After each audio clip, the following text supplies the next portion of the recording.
Thyroid आजकल एक बहुत ही कॉमन प्रॉब्लम बनती जा रही है और ऐसे में कई बार ये भी होता है कि सोशल मीडिया पर बहुत सारे पोस्ट और वीडियोस भी वायरल होते रहते हैं। सोशल मीडिया आजकल हम सभी की लाइफ का बहुत इंपॉर्टेंट पार्ट बन चुका है। ज्यादातर जो इन्फॉर्मेशन है वो हम सोशल मीडिया से ही कनेक्ट करते हैं।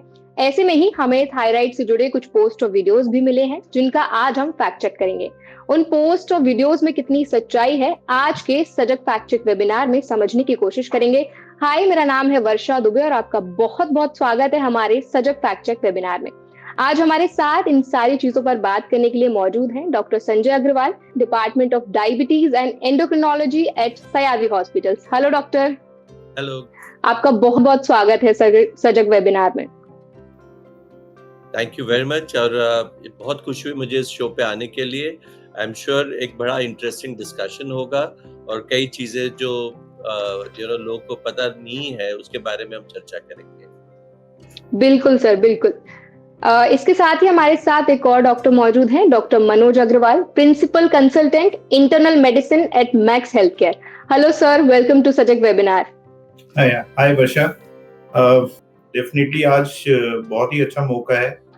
हम कुछ मिथ्स को मिटा सकते हैं जो कॉमनली हमारे पास पेशेंट्स आते हैं और जो सेल्फ ट्रीट करने की कोशिश करते हैं, उनके लिए ये बहुत ही शानदार टॉपिक है। और थायराइड डिसऑर्डर बहुत कॉमन है जिसको एटलीस्ट हमें उन मिथ्स को हटा के एक प्रॉपर लाइन ऑफ ट्रीटमेंट की जरूरत है। बिल्कुल, thank you so much doctors अपना इतना कीमती वक्त हमें देने के लिए। और अब हम सेशन को शुरू करते हैं। सबसे पहला सवाल डॉक्टर मनोज मेरा आपसे है। हमारी सजग फैक्ट चेक टीम को एक वीडियो मिली है जिसमें ये कहा गया है कि अगर आपको ये सिम्टम्स दिख रहे हैं तो मतलब आपका जो थायराइड है वो ठीक से काम नहीं कर रहा है।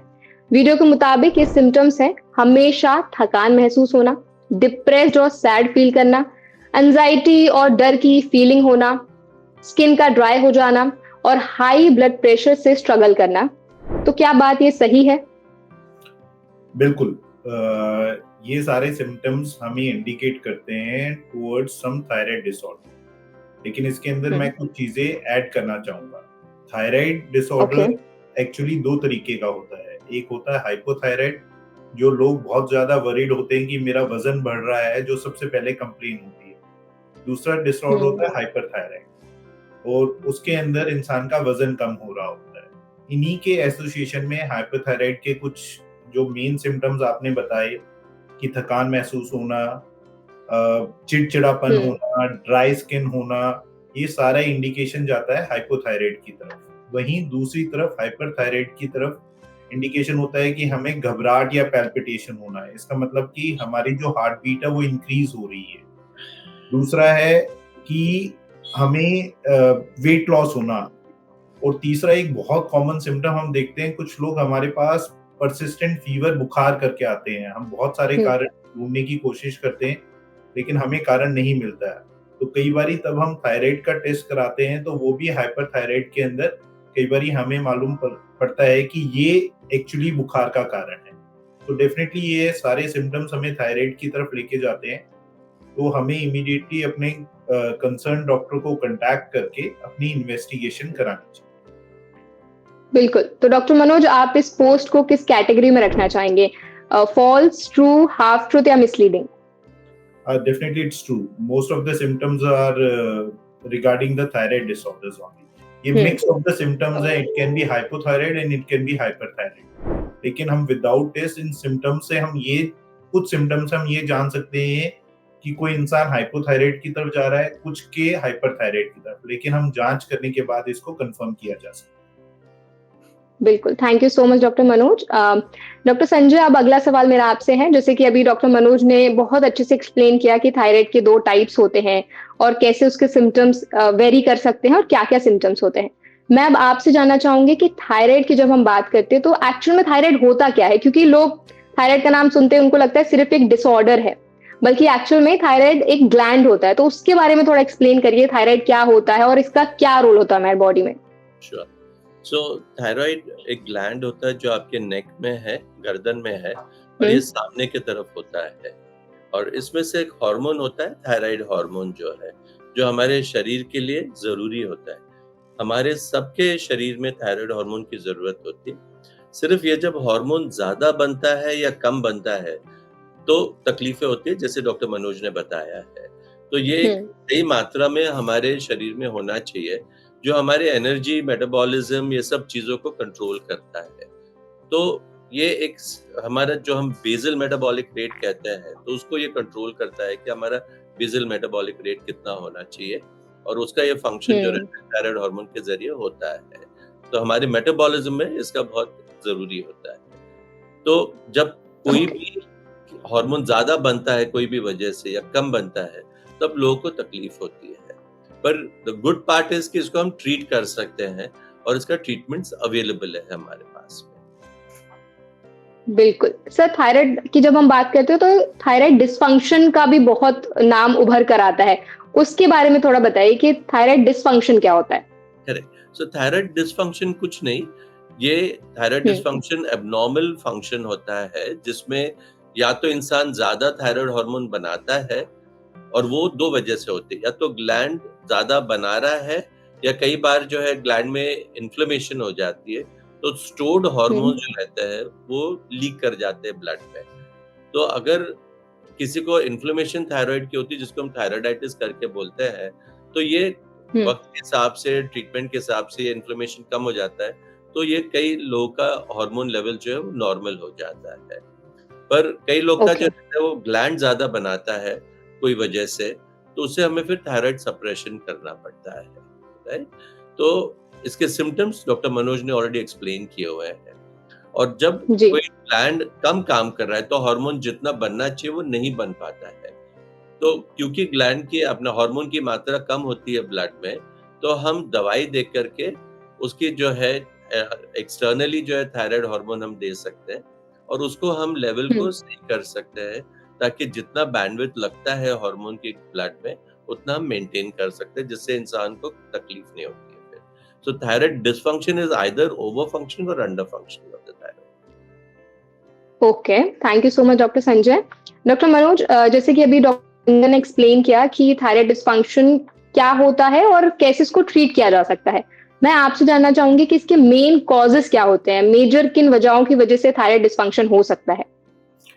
देखिए, जैसे मैंने शुरुआत में बताया कि हमारे पास 2 तरीके का थायराइड होता है, या तो हाइपोफंक्शन हाइपोथायराइड या ओवर फंक्शन हाइपरथायराइड। तो दोनों चीजों के अलग-अलग कारण हो सकते हैं। सबसे कॉमन आजकल जो एक मिथ चल रहा है, वो चल रहा है ब्लैक सॉल्ट या रॉक सॉल्ट। आजकल हम इतना कॉमनली जो ये मिथ है, बहुत कॉमन है इंडिया के अंदर प्रिवलेंट।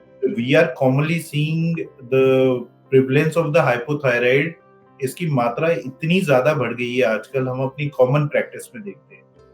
नॉर्मली जब भी कोई पेशेंट हमारे पास विजिट करता है कि मेरा थायराइड बढ़ गया है, जो नॉर्मली हमारा सबसे पहले आजकल डॉक्टर्स का सवाल होता है, वो ये होता है कि आप नमक कौन सा खा रहे हैं। तो the first and the foremost commonest cause is the iodine deficiency for the hypothyroid causes।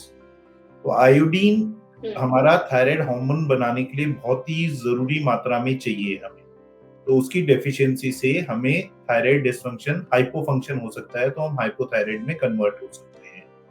Second, जैसे डॉक्टर संजय ने बताया कि हमारे थायराइड ग्लैंड में इन्फ्लेमेशन हो जाती है, तो उसको हम थायराइडाइटिस बोलते हैं। उस इन्फ्लेमेशन के कारण भी थायराइड डिसफंक्शन होता है।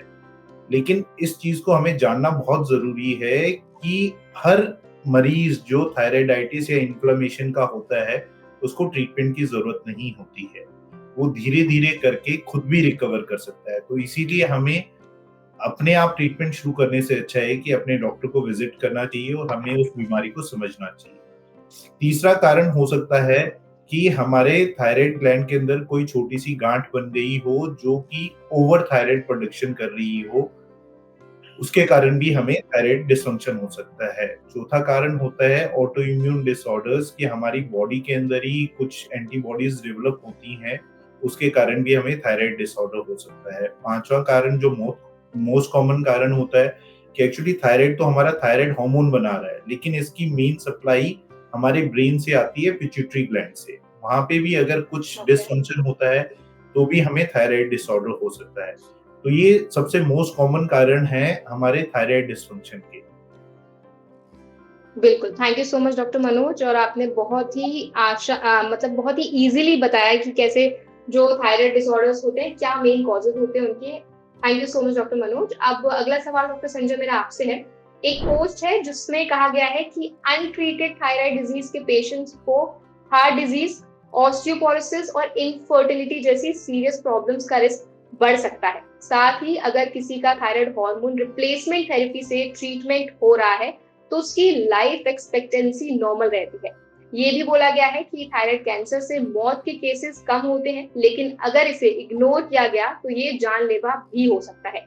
इसके बारे में आपका क्या कहना है? आई थिंक ये पोस्ट बिल्कुल सही है।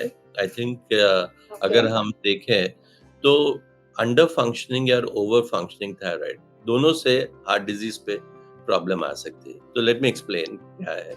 अगर ओके। आपकी थायराइड हार्मोन जो है ज़्यादा बन रही है शरीर में, तो आमतौर पे हार्ट को ज़्यादा काम करना पड़ता है।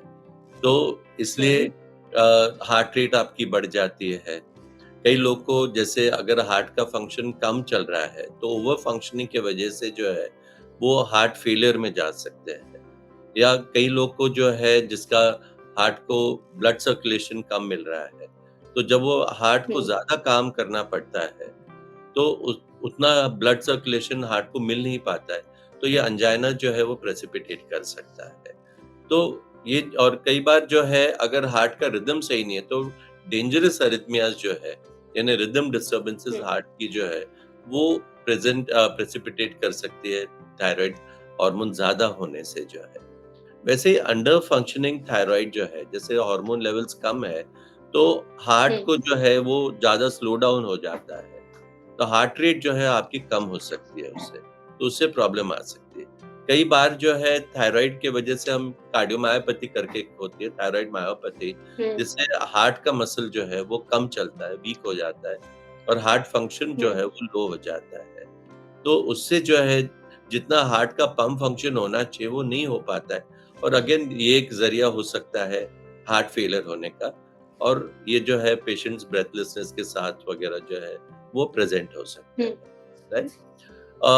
जहाँ ओके, तक दूसरा आपका इनफर्टिलिटी का सवाल है, so there is a clear hmm, correlation of sperm function और फॉर द लेडी कि उनकी फर्टिलिटी रेट जो है, वो थायरॉइड से जुड़ी हुई है। और ये एक मेन रीज़न्स जो है थायरॉइड कम काम करना जो है, वो फर्टिलिटी से जुड़ा हुआ है। और इन लोग को हमने हुँ, देखा हुआ है कि अगर हम उनको थायरॉइड हार्मोन का मात्रा सही कर देते हैं ट्रीटमेंट के ज़रिए, तो इनकी फर्टिलिटी जो हुँ, है वो बढ़ जाती है और चांसेस कंसेप्शन के जो है वो बढ़ जाते हैं, राइट?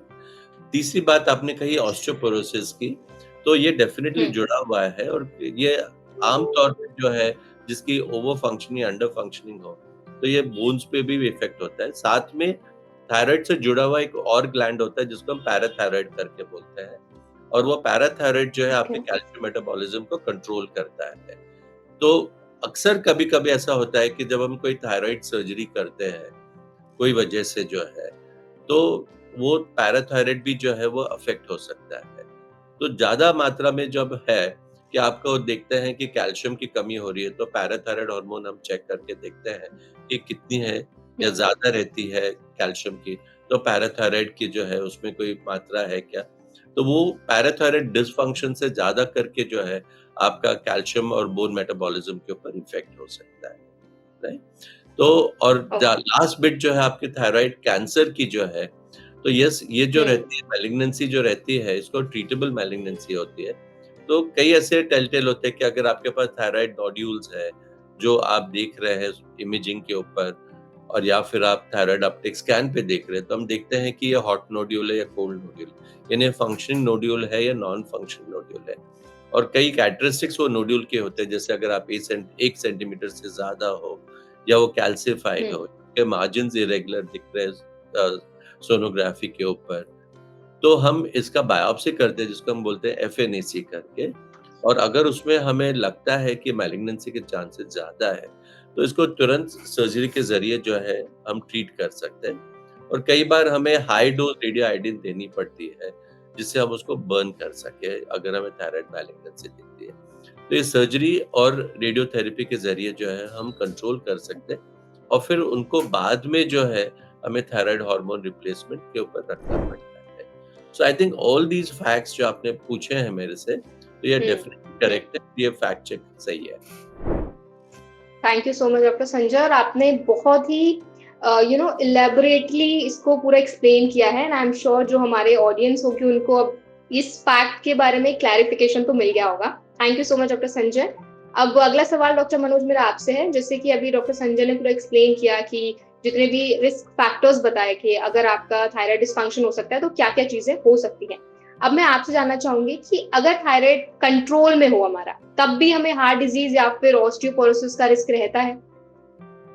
डेफिनेटली सिर्फ थायराइड ही इन चीजों के लिए रिस्पॉन्सिबल नहीं है, बहुत Okay. सारे अदर कारण भी हैं जिसकी वजह से ऑस्टियोपोरोसिस या हार्ट डिसऑर्डर्स हो सकते हैं। थायराइड उनमें से one of the major causes है, क्योंकि जब भी कोई भी, जैसे डॉक्टर संजय ने बताया कि कोई हार्ट रेट इरेगुलर या जिसको हम मेडिकल टर्मिनोलॉजी में अरिथमियास कहते हैं, जब कोई भी पेशेंट हमारे पास उसका आता है तो सबसे पहले हम थायराइड डिसऑर्डर को रूल आउट करते हैं कि weather he is suffering from any thyroid disorder और नॉट। अगर वो नहीं होता है तो उसके बाद फर्दर हम टेस्टिंग करते हैं कि कोई और कारण तो नहीं है। ऑस्टियोपोरोसिस के भी बहुत सारे कारण होते हैं, जैसे फीमेल्स के अंदर menopause is one of the causes. Adequate calcium intake नहीं ले रहा है कोई, विटामिन D3 डेफिशिएंसीज हैं, ये भी ऑस्टियोपेनिया ऑस्टियोपोरोसिस कर सकता है। सिमिलरली हार्ट डिजीज के बहुत सारे कारण होते हैं, जैसे हमारे ब्लड सप्लाई होती है हार्ट की, अगर उसमें कुछ इफेक्ट आता है या एथेरोस्क्लेरोसिस होती है या कोलेस्ट्रॉल लेवल्स बहुत हाई होते हैं तो वो भी हार्ट डिजीज कर सकता है। सेकेंड है कि हमें बचपन से एक मतलब लोग इग्नोर करते हैं कि किस पहले के जमाने में बच्चों को जॉइंट पेन्स होते थे, तो एक रूमेटिक हार्ट डिजीज कहलाती है, तो वो भी एक अपने आप में हार्ट डिजीज का कारण हो सकता है। तो अगर हमारा थायराइड नॉर्मल है तो हमें ये नहीं सोचना चाहिए कि हमें ऑस्टियोपोरोसिस या हार्ट डिजीज नहीं हो सकती है। डेफिनेटली उसके बहुत सारे अदर कारण भी हैं, थायराइड उनमें से एक कारण है जिसको रूल आउट किया जाता है एक सिंपल टेस्ट से। अगर वो नॉर्मल है तो डेफिनेटली हमें उसके और कारण ढूंढने चाहिए कि किसी को भी हार्ट डिजीज या ऑस्टियोपोरोसिस क्यों हुआ है। ओके सर, जैसे अभी आपने बताया कि जरूरी नहीं है कि अगर आपको थायराइड की वजह से ही आपको हार्ट प्रॉब्लम्स हो, तो मैं आपसे ये जानना चाहूंगी कि थायराइड की वजह से क्या-क्या प्रॉब्लम्स बॉडी में हो सकती है, किसका रिस्क ज्यादा बढ़ जाता है? देखिए, थायराइड हमारे बेसल मेटाबॉलिक रेट को डेफिनेटली कंट्रोल करता है और हमारी पूरी बॉडी का फंक्शनिंग हमारे थायराइड से डिपेंडेंट है। So thyroid is one of the biggest hormone which controls our body.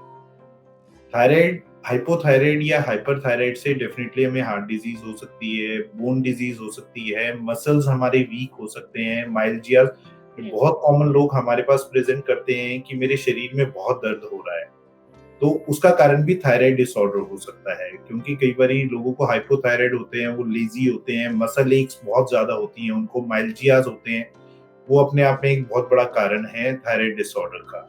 और पूरा अगर हमारा बेसल मेटाबॉलिक रेट अगर स्लो होता है तो हमारा वेट इंक्रीज होगा, तो वेट इंक्रीज होगा तो वेट एसोसिएटेड डिजीज भी हो सकती है।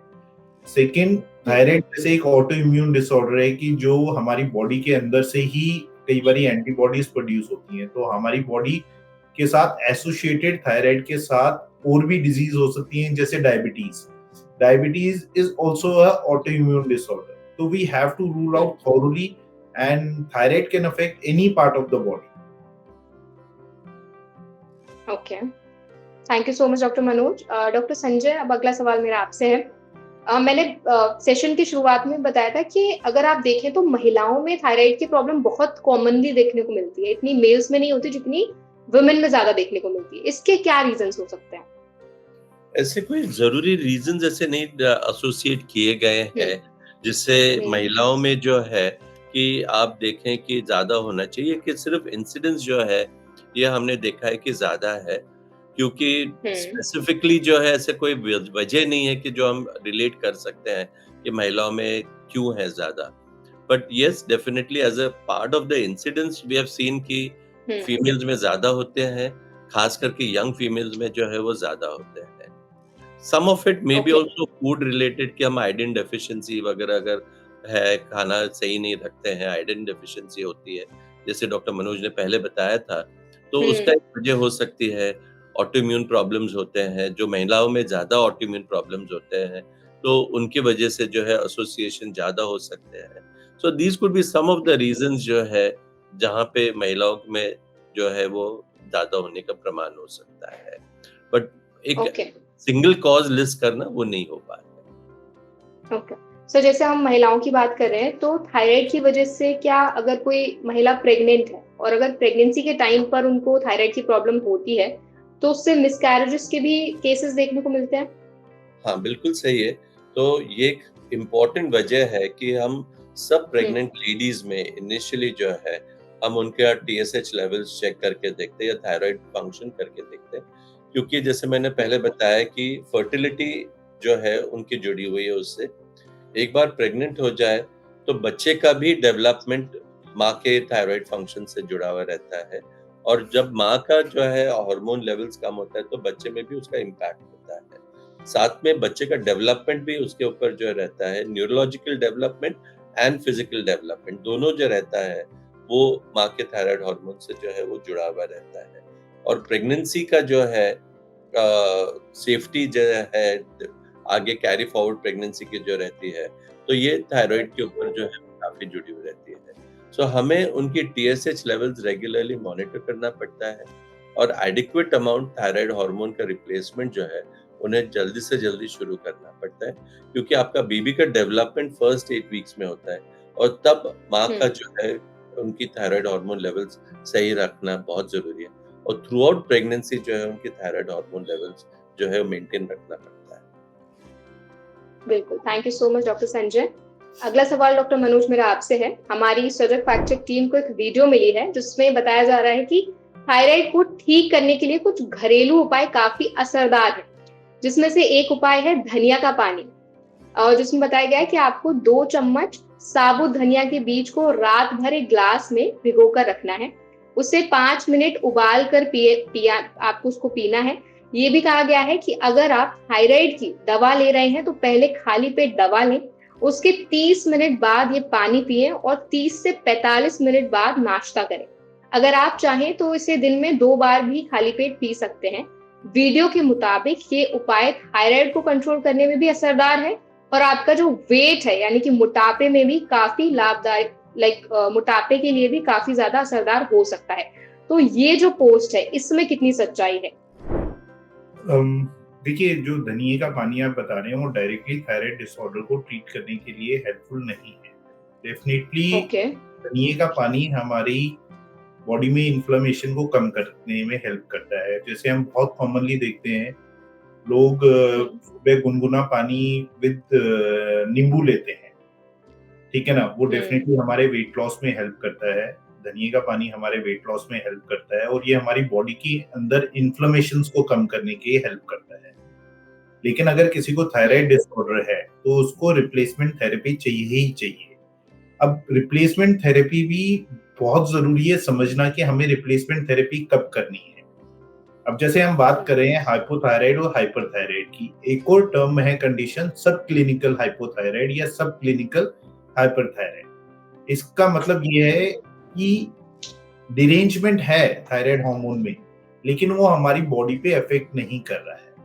तो कई बारी हमें उसको रिप्लेसमेंट थेरेपी देने की ज़रूरत नहीं होती है। कई बारी हमारी बॉडी में इन्फ्लेमेशंस होती हैं या थायराइड ग्लैंड में इन्फ्लेमेशन होती है, तो थायराइड हार्मोन ऊपर-नीचे हो सकता है। नॉर्मली हम हाइपोथायराइड के लिए टीएसएच को 8 तक कंसीडर करते हैं। अगर किसी इंसान को बहुत ज़्यादा सिम्पटम्स नहीं है और उसको प्रॉब्लम नहीं है और अचानक उसका टीएसएच लेवल 7.5 आता है, तो इट डजंट मीन कि हमें इमीडिएटली उसको ट्रीटमेंट शुरू करना है और उसको ठीक करना है।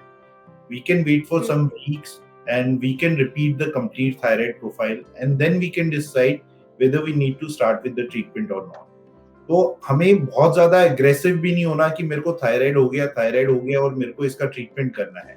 हमें सबसे पहले कंसर्न डॉक्टर से मिलना है, अपनी थायराइड रिपोर्ट डिस्कस करनी है, हमें रेमेडी समझनी है कि क्या हम कुछ ऐसा खा रहे हैं कि जिसकी वजह से हमें थायराइड डिसऑर्डर हो रहा है, हमें लाइफस्टाइल चेंज करना है, हमें वेट लॉस करना है, तो भी कई बारी हमें हमारे थायराइड हार्मोन को एक लेवल तक नॉर्मल लाने में हेल्पफुल हो सकता है। ओके, तो सर आप इस पोस्ट को किस कैटेगरी में रखना चाहेंगे?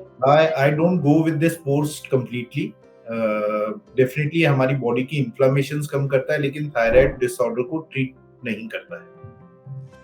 ओके, तो आपके हिसाब से पोस्ट फॉल्स है? फॉल्स। बिल्कुल, thank you so much sir. Doctor Sanjay, अगला सवाल मेरा आपसे है। अगर हम थायराइड के ट्रीटमेंट की बात करें, तो जैसे हमने एक घरेलू नुस्खे की बात की थी, अब मैं आपसे जानना चाहूंगी, क्या थायराइड का ट्रीटमेंट बिना किसी दवाई के किया जा सकता है, सिर्फ डाइट में, और अगर हम अपने लाइफस्टाइल में बदलाव करें तो थायराइड को ट्रीट करना पॉसिबल है? सो आई थिंक ये बड़ी क्लैरिटी होनी चाहिए कि अगर आपका हार्मोन लेवल्स कम या ज्यादा है तो उसको दवाई के जरिए ही ट्रीटमेंट करना पड़ेगा। उसको आप ओके, कोई भी और तरीके से ट्रीटमेंट नहीं कर सकते हैं जिससे किसी को बेनिफिट हो सकता है। हाँ, एज एन एडजुवेंट आप ये सब कर लें वो अलग बात है, पर ये आपकी मेन ट्रीटमेंट नहीं हो सकती है। तो अगर आपका थायराइड ज्यादा काम कर रहा है तो थायराइड सप्रेशन या तो आयोडीन से, रेडियो आयोडीन से करना होगा या दवाई के जरिए सप्रेस करना होगा। और अगर आपका थायराइड कम काम कर रहा है और हार्मोन लेवल्स कम है तो आपको रिप्लेसमेंट थेरेपी जो है वो लेनी पड़ेगी। बाकी घरेलू अंदाज का चीजों से या कोई और अल्टरनेट थेरेपी से ये आपका जो है हार्मोन लेवल्स नहीं चेंज होंगे। सो डेफिनेट ट्रीटमेंट लेना जरूरी है इसके लिए। बिल्कुल, thank you so much doctor Sanjay. और जैसे आपने बताया ना कि घरेलू उपाय जरूरी नहीं है हर बार असरदार हो। ऑल्सो इंडिया में ना ये बहुत कॉमन प्रैक्टिस है कि अगर कोई भी डिसऑर्डर होता है या कुछ भी थोड़ी सी बॉडी में प्रॉब्लम होती है, तो लोग पहले घरेलू उपाय को ज्यादा प्रायोरिटी देते हैं ओवर मेडिसिन, और वो सोचते हैं कि डॉक्टर के पास क्या जाना है, ये तो हम ऐसे ही ठीक हो जाएगा। But this is very important, जो आपने ये पॉइंट हाईलाइट किया है कि आपको अपने डॉक्टर से कंसल्ट करना चाहिए। ऑल्सो जो डिसऑर्डर्स दवाई से ठीक होंगे वो उसी से ही ठीक होंगे, उसका कोई रिप्लेसमेंट नहीं है। डॉक्टर मनोज, अब मैं आपसे जानना चाहूंगी, सर ने जैसे अभी मेडिसिन के बारे में बात की, तो थायराइड का जो ट्रीटमेंट है वो एक्चुअल में कैसे किया जा सकता है, उसका पूरा थोड़ा प्रोसेस बताइए कि क्या क्या स्टेप्स फॉलो किए जाते हैं। देखिए, सबसे पहले तो हमें डायग्नोसिस करना है कि कोई इंसान थायराइड है या हाइपरथायराइड है। अगर हाइपोथायराइड है तो जैसे मैंने आपको बताया कि आजकल हम बहुत कॉमन देख रहे हैं कि rock salt is very common in India. So we need to define ki whether the patient is taking iodine-rich salt or not. There is no other source of iodine, complete iodine source, जो हम लोगों के पास available है। तो if that person is not taking iodine-rich diet, तो हमें ये decide करना चाहिए कि उसका TSH level कितना है। अगर उसका TSH level बहुत high है, तो हमें levothyroxine एक drug होती है जिसके accordingly हमें hypothyroid को treat करना पड़ता है। तो हाइपोथायराइड को या थायराइड, लो थायराइड जो फंक्शन होता है उसको ट्रीट करने का सिर्फ और सिर्फ तरीका दवाई ही है और कोई तरीका नहीं है, रिप्लेसमेंट थेरेपी। सेकंड आ जाता है हाइपरथायराइडिज्म, मतलब over functioning of the thyroid gland. Over functioning of the thyroid gland को भी हमें या तो मेडिसिन से ट्रीट करना होता है according to the thyroid level, या फिर हमें रेडियो आयोडीन थेरेपी के द्वारा करना होता है। थर्ड थिंग जो इसको समझने की जरूरत है कि हाइपरथायराइडिज्म सिर्फ जरूरी नहीं है कि हमें रिप्लेसमेंट थेरेपी ही देनी हो। सबसे पहले हमें हाइपरथायराइडिज्म का कॉज ढूंढना है कि कोई और कारण तो नहीं है, जैसे थायराइड ग्लैंड मैलिग्नेंसी तो नहीं है या हमारे ब्रेन से कोई कारण तो नहीं है। तो अगर वो कोई कारण हमें मिलता है तो हमें अकॉर्डिंगली उन चीजों का ट्रीटमेंट करना पड़ेगा। तो लेकिन जो भी कॉमन कॉज हमें मिलते हैं हाइपोथायराइड का या हाइपरथायराइड का, उसका सिर्फ ड्रग रिप्लेसमेंट थेरेपी है और दोनों की अलग थेरेपीज हैं। दोनों मिक्स नहीं कर सकते कि जो हाइपोथायराइड के लिए ले रहे हैं वो हम हाइपरथायराइड के लिए ले सकें। दोनों का बिल्कुल लाइन ऑफ ट्रीटमेंट डिफरेंट है।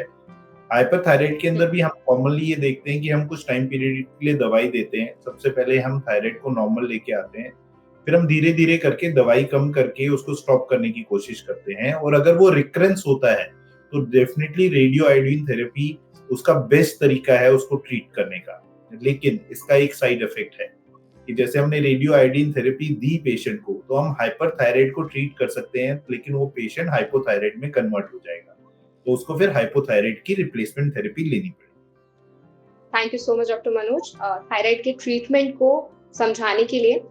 अब अगला सवाल डॉक्टर संजय मेरा आपसे है। एक वीडियो है जिसमें ये दावा किया जा रहा है कि TSH यानी कि थायराइड स्टिमुलेटिंग हार्मोन लेवल बढ़ने पर जो मेडिसिन यूज होती हैं वो पिग के थायराइड ग्लैंड के टिश्यूज से बनाई जाती है। वीडियो में ये भी कहा गया है कि हर थायराइड की जो दवा है वो पिग के थायराइड ग्लैंड के टिश्यू से ही बनाई जाती है। इस पर आपका क्या ओपिनियन है? नहीं, ऐसा कोई नहीं है, ये अभी सिंथेसाइज किया जाता है। सो पिग का कोई संबंध नहीं है इससे जो है वो। सो डेफिनेटली ये कोई इससे कुछ ऐसे एनिमल से जोड़ा नहीं जाए किसी भी तरीके से। ओके, तो सर आप इस पोस्ट को किस कैटेगरी में रखना चाहेंगे? फॉल्स बताएंगे इसको। बिल्कुल, thank you so much sir. इसके साथ ही सर एक और सवाल है, अगर हम थायराइड की मेडिसिन की बात करें तो उनको लेने का सही तरीका क्या होता है? अगर आप थायराइड रिप्लेसमेंट कर रहे हैं तो ये जैसे लेवोथायरॉक्सिन डॉक्टर मनोज ने बताई थी, तो ये सुबह खाली पेट लेनी होती है, जो भी डिसाइडेड डोज होता है उसके हिसाब से, और उतना जो है आप खाली पेट लोगे, उसके आधे घंटे के बाद आप कुछ भी खा पी सकते हैं। जहां तक आपका जो थायराइड सप्रेशन का सवाल है, जो दवाइयां दी जाती है, तो उसका जो है आप प्रेफरेबली खाने से पहले या खाने के बाद भी आप ले सकते हो, और डिपेंड करता है उसका दोबारा डोज कितना दे रहे हो आप, या तो दिन में 1 बार या 2 बार जो है उसका डोज दिया जाता है। और जब हम रेडियो आयोडीन देते हैं तो ये एक लिक्विड होता है जो आपको लेना पड़ता है खाली पेट, फिर उसके बाद 4 घंटे तक आप कुछ नहीं ले सकते हो। और जो जिसको देते हैं हम, उनको हम बोलते हैं 1 हफ्ते भर के लिए थोड़ा ख्याल रखें कि कोई भी प्रेग्नेंट लेडी के या बच्चे के आसपास जो नहीं रहे वो रेडिएशन के इफेक्ट के वजह से। बट बाकी जो है और कोई ऐसे स्पेसिफिक इंस्ट्रक्शंस नहीं होते हैं। ओके सर, एक बहुत ही इंपॉर्टेंट सवाल मैं आपसे पूछना चाहूंगी। बहुत से लोगों का ये कंफ्यूजन होता है कि क्या थायराइड को कंप्लीटली रिवर्स किया जा सकता है, कंप्लीटली क्योर किया जा सकता है? Alright, that's a good question. Yes and no दोनों आंसर मैं दूंगा आपको। अगर कोई सेकेंडरी फैक्टर है जिसके वजह से थायराइड प्रॉब्लम है, तो प्राइमरी फैक्टर ट्रीट करने से थायराइड का प्रॉब्लम भी करेक्ट हो सकता है। फॉर एग्जांपल, फर्ज करो जैसे कोई आपके पास सिक्रेटिंग नोड्यूल है थायराइड में, जहां से थायराइड का मात्रा ज्यादा हो रही है, तो अगर वो नोड्यूल को आप सप्रेस कर दोगे तो नेचुरली फिर आपका थायराइड का प्रमाण जो है वो सही हो जाता है। जैसे सर्जरी कर दी और आपने नोड्यूल हटा दिया तो आपकी फिर जो है आपका नॉर्मल हो सकता है, राइट। जैसे कोई और वजह है कि आपका फर्क तो डाइट है, डाइटरी का आप कंट्रोल कर दो, तो डाइट कंट्रोल होने के बाद में आपका जैसे आयोडीन डेफिशिएंसी और आयोडीन आप रिप्लेसमेंट कर दो तो आपका नॉर्मल हो सकता है, राइट। अगर आपको थायराइडाइटिस है और थायराइडाइटिस एक बार आपकी इन्फ्लेमेशन जो है वो आपकी क्लियर हो जाती है और थायराइड फंक्शन नॉर्मल हो जाता है, तो नेचुरली वो जो है थायराइड फंक्शन भी जो है आपका नॉर्मल लेवल पे आ सकता है, राइट। पर जैसे अगर आपका जो है थायराइड ओवर स्टिमुलेशन हो रहा है और आपका ज्यादा, और फर्ज करो जैसे पिट्यूटरी में कोई प्रॉब्लम है जहां से ये सिग्नल आता है थायराइड के फंक्शन पे, तो अगर आपको पिट्यूटरी कोई जैसे एडेनोमा है, जैसे कोई गांठ है ऊपर जिसको आप कंट्रोल कर लो, तो नेचुरली थायराइड का फंक्शन भी जो है उसमें जो है आपका नॉर्मल हो सकता है, राइट। तो ये कोई ऐसे ट्रीटेबल फैक्टर्स होते हैं। पर जैसे कोई प्राइमरी थायराइड प्रॉब्लम है, जैसे अगर थायराइडल फेलियर हो गया है और थायराइड हार्मोन बना नहीं पा रहा है, तो उसको तो आपको जिंदगी भर जो है वो ट्रीटमेंट लेनी है। या फर्ज करो आपका ओवर स्टिमुलेशन थायराइड की हो रही है, तो आपको थायराइड सप्रेशन करना है, तो रेडियो आयोडीन या दवाई के जरिए कई बार नॉर्मल हो जाता है, पर कई बार नहीं हो पाता है और उसको फिर हमें जो है आगे चल के जो है दवाई लेनी पड़ती है उसको नॉर्मल करने के लिए। तो फर्ज करो अगर आपने रेडियो आयोडीन दिया है, तो या तो वो थोड़ा सा ज्यादा रह सकता है, उससे फिर दूसरी डोज एक और देनी पड़ती है, या ओवर करेक्शन होकर के जिंदगी भर उनको थायराइड रिप्लेसमेंट लेना पड़ता है, या कभी कभी नॉर्मल भी रह सकता है तो आगे कोई ट्रीटमेंट की जरूरत ना पड़े उनको। सो इसलिए सारे पेशेंट्स को रिवर्सिबल हो सकता है ऐसा नहीं है, इट डिपेंड करता है कि उसकी वजह क्या है, उसके ऊपर से फिर हम बता सकते हैं कि उनको आगे ट्रीटमेंट लगेगा या नहीं लगेगा। Thank you so much doctor Sanjay, आपने बहुत से लोगों का आई थिंक आज कंफ्यूजन जो है वो दूर किया है, और हमारी जो ऑडियंस है उनको अब क्लैरिटी हो गई होगी कि एक्चुअल में थायराइड को ट्रीट किया भी जा सकता है, नहीं किया जा सकता है। डॉक्टर मनोज, अब अगला सवाल मेरा आपसे है। एक पोस्ट है जिसमें थायराइड पेशेंट्स के लिए कुछ फूड गाइडलाइंस दी गई हैं, तो मैं आपको ना एक एक करके पूछूंगी, आप तुरंत के तुरंत बस उसको क्लियर करिएगा। पहला बताया गया है कि अवॉइड करने वाले जो फूड है उनमें है मिलेट्स, कुकीज और सारे प्रोसेस फूड्स। डेफिनेटली ये बिल्कुल सही कहा गया है, हमें ये सारी चीजें अवॉइड करनी चाहिए। प्रोसेस फूड का रीजन ये होता है कि उसमें हाई आयोडीन सॉल्ट कंटेंट होता है उसको प्रोसेस के लिए, और आर्टिफिशियल प्रोसेस यूनिट्स को सेव करने के लिए वो यूज किए जाते हैं, those are harmful. Second, high sugar contents होते हैं, स्वीटेन कुकीज वगैरह, वो हमारी बॉडी में इन्फ्लेमेशन इंक्रीज करती है, that can lead to thyroid disorders, तो हमें उनको भी अवॉइड करना चाहिए। तो ये बिल्कुल सही कहा गया है। ओके सर, उसके बाद पोस्ट में बताया गया है जो खाना जो फूड खाना चाहिए उसकी लिस्ट दी गई है, जिसमें शामिल है eggs, all meets, veggies, fruits, gluten free grains and seeds और सारे डेयरी प्रोडक्ट्स। डेफिनेटली ये भी सही है, लेकिन मैं ऑल मीट्स को इंक्लूड नहीं करूंगा इसके अंदर। ये रेड मीट को अवॉइड करना चाहिए अगर हमें थायराइड डिसऑर्डर है। बाकी I think we can eat those products and definitely those will help. इसके साथ साथ में नट्स होते हैं, जैसे हेजलनट होता है, बादाम होता है, those are high in omega 3 fatty acids, that is also very helpful in thyroid disorders.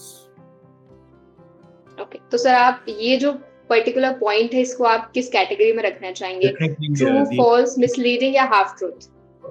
These are mostly true except the all meats. Rest are all true. Okay, तो हम कह सकते हैं हाफ ट्रूथ है। Yeah, we can. Okay, and sir last में बताया गया है जो फूड आपको मॉडरेशन में खाना है उसमें शामिल है सोया बेस्ड फूड, उसके बाद पीचेस है, पियर्स है, बेरीज है, कॉफी है, ग्रीन टी, अल्कोहल।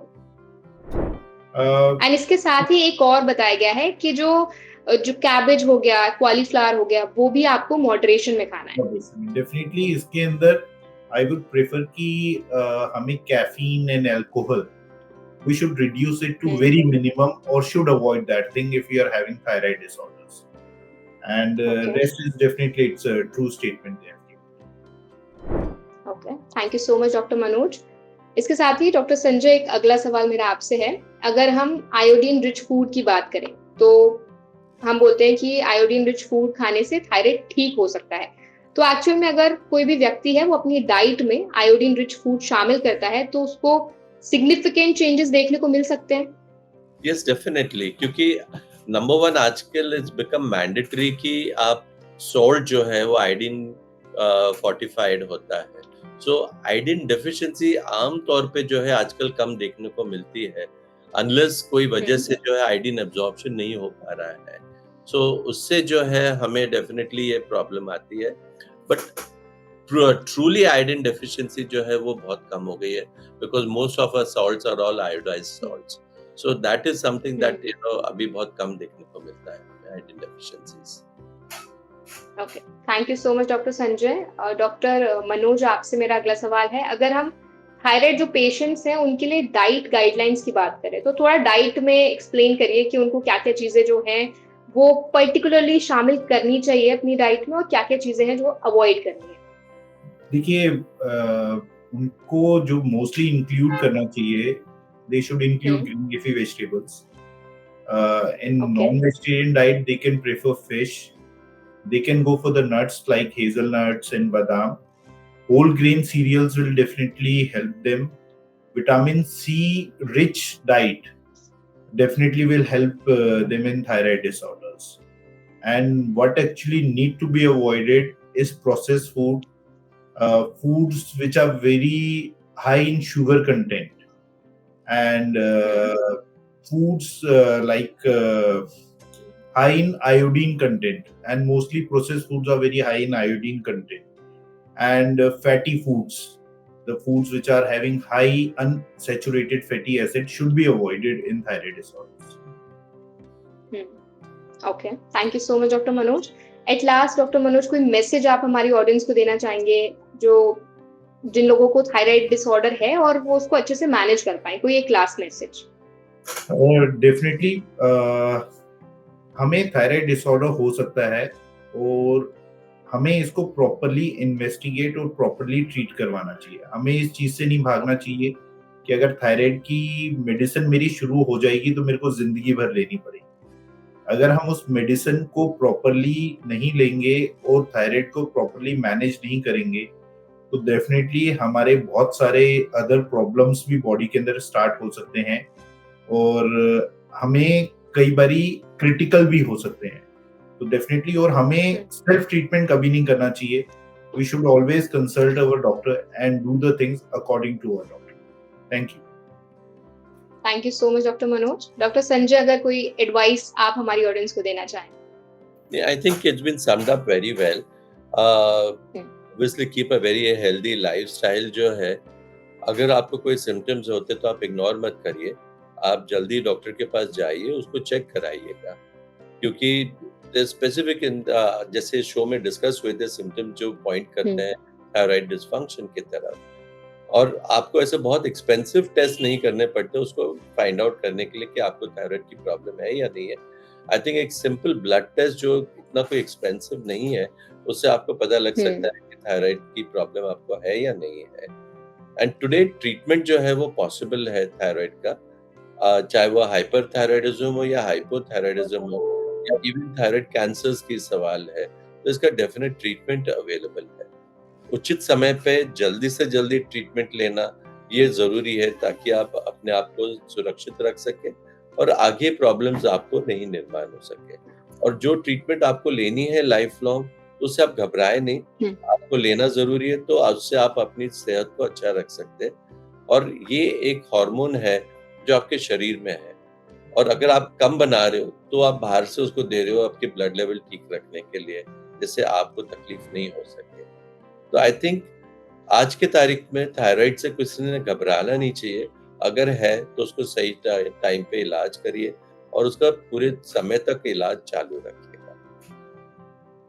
बिल्कुल, thank you so much doctor Sanjay, thank you so much doctor Manoj, आज अपना इतना कीमती वक्त हमें देने के लिए, और थायराइड से रिलेटेड जो भी पोस्ट और वीडियोस थी उनकी सच्चाई हमारी ऑडियंस तक पहुंचाने के लिए आपका बहुत बहुत धन्यवाद। Thank you very much. Thank you. Thank you. I hope आज का सजग फैक्ट चेक वेबिनार आपको पसंद आया होगा, और जो भी पोस्ट और वीडियोस की सच्चाई हमारे डॉक्टर्स ने आपके साथ शेयर की है वो आपको हेल्पफुल लगी होगी। इसके साथ ही अगर वीडियो पसंद आया हो तो वीडियो को लाइक करें, ज्यादा से ज्यादा शेयर करें, और ऐसी और भी वीडियोस देखने के लिए हमारे चैनल को सब्सक्राइब करना ना भूलें।